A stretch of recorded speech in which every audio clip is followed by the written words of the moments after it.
ससुराल की गरीबी ने बनाया अमीर। गांव का छोटा सा घर, टूटी हुई छत, मिट्टी का चूल्हा और घर में बस 4 लोग, सास ससुर, पति मोहन और नई नवेली बहू गौरी। बहू, आज दाल थोड़ी पतली बना देना, बस आधी कटोरी दाल बची है। जी माँ जी। उधर मोहन खेत से लौटता है। आज भी मजदूरी नहीं मिली। कोई बात नहीं, भगवान भूखा नहीं सुलाएगा। लेकिन गौरी का सब्र टूटने लगा था। रात को, मोहन, कब तक ऐसे जिएंगे? मेरे मायके में भी गरीबी थी, लेकिन इतनी नहीं। क्या करूं गौरी, पूरी कोशिश करता हूं। सिर्फ कोशिश से पेट नहीं भरता। अगले दिन गौरी गुस्से में जंगल वाले रास्ते से जा रही थी। वहीं एक बूढ़ा साधु ध्यान लगा रहा था। बेटी, इतनी उदास क्यों हो? आप क्या करेंगे जानकर? कभी कभी किसी अजनबी को दर्द बताने से मन हल्का हो जाता है। गौरी सब बता देती है। घर की गरीबी, खाली बर्तन, अधूरी इच्छाएं, सब कुछ। साधु कुछ देर आंखें बंद करते हैं, फिर कहते हैं, बेटी, याद रखना, तुम्हारी गरीबी ही तुम्हारी अमीरी बनेगी। गौरी हंस पड़ी।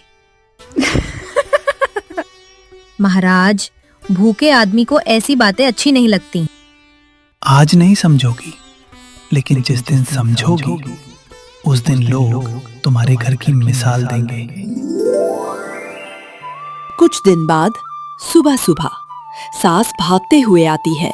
अरे बहू, सुन, तेरे मामा का परिवार शहर से आ रहा है।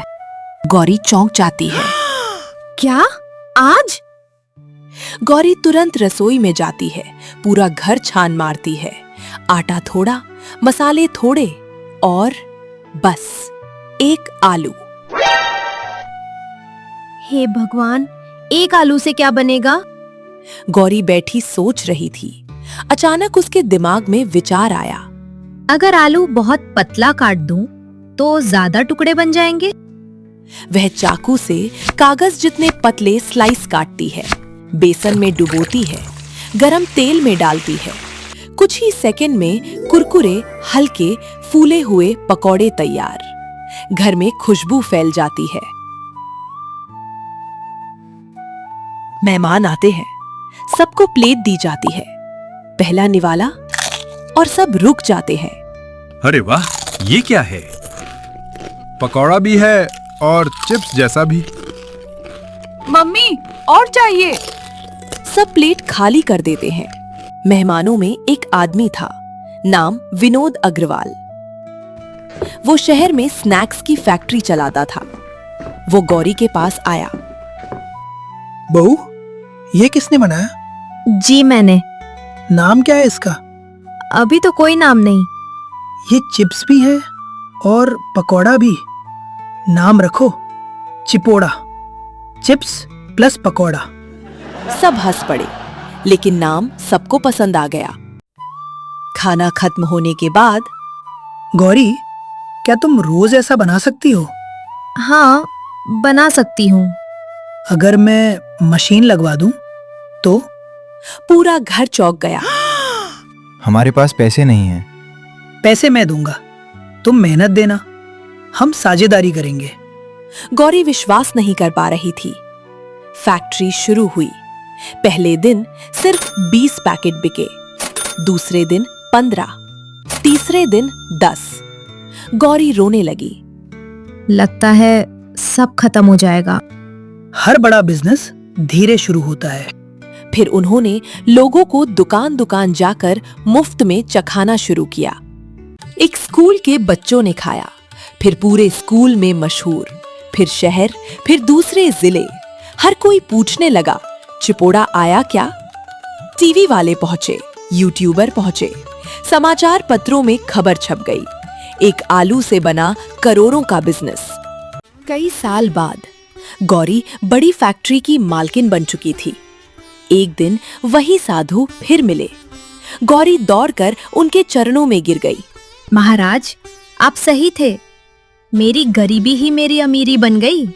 अगर उस दिन तुम्हारे पास 10 आलू होते तो तुम साधारण पकौड़े बना देती, लेकिन एक आलू ने तुम्हें नया सोचने पर मजबूर किया। याद रखना, कमी अक्सर सबसे बड़ा आविष्कार करवाती है। आज गौरी की फैक्ट्री में सैकड़ों लोग काम करते थे। गांव के बेरोजगार युवाओं को नौकरी मिली। देखा, भगवान ने देर की, लेकिन दिया इतना कि संभालना मुश्किल हो गया। और सोचो, ये सब सिर्फ एक आलू की वजह से हुआ। दोस्तों, मुसीबतें अक्सर हमें तोड़ने नहीं, नया रास्ता दिखाने आती है। अगर गौरी के घर में ढेर सारे आलू होते तो शायद चिपोड़ा कभी पैदा ही नहीं होता। इसलिए कभी अपनी कमी को अपनी कमजोरी मत समझिए। हो सकता है वही कमी आपकी सबसे बड़ी ताकत बनने वाली हो। भुक्कर, ससुराल और नई नवेली बहू। सुबह के 5 बजे थे।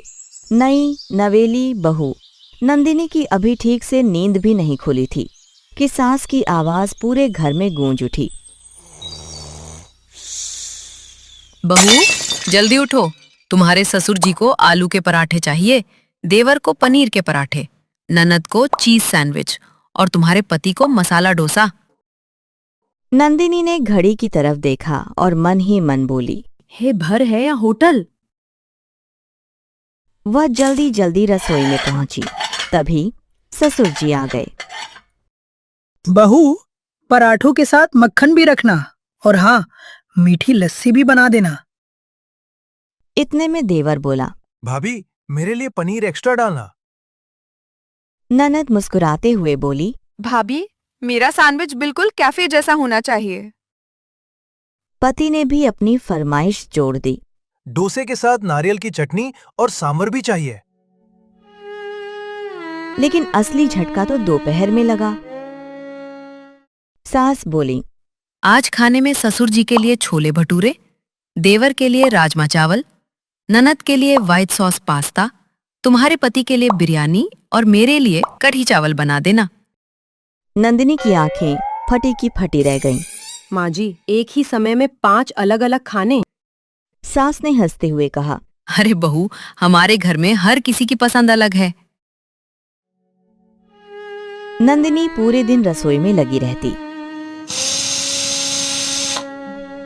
नाश्ता अलग, दोपहर का खाना अलग, शाम का नाश्ता अलग और रात का खाना अलग।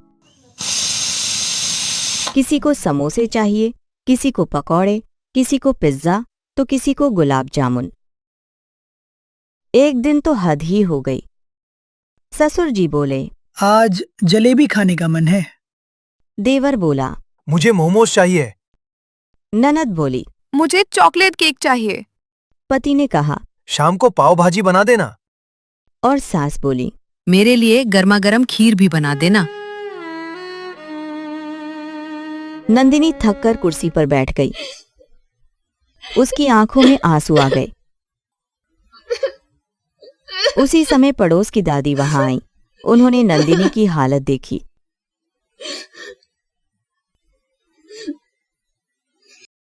और पूरे परिवार को बुलाया। तुम लोग बहू को इंसान समझते हो या मशीन?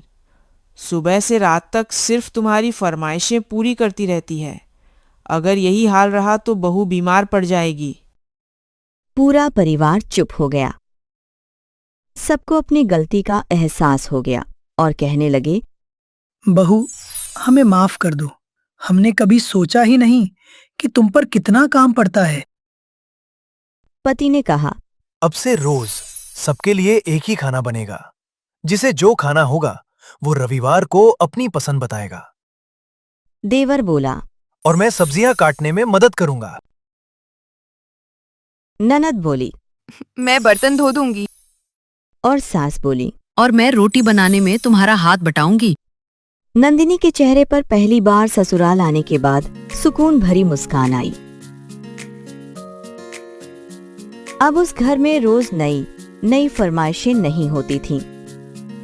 सब मिलकर एक साथ खाना खाते, रसोई का काम बांटते। और परिवार में पहले से ज्यादा प्यार और अपनापन बढ़ गया।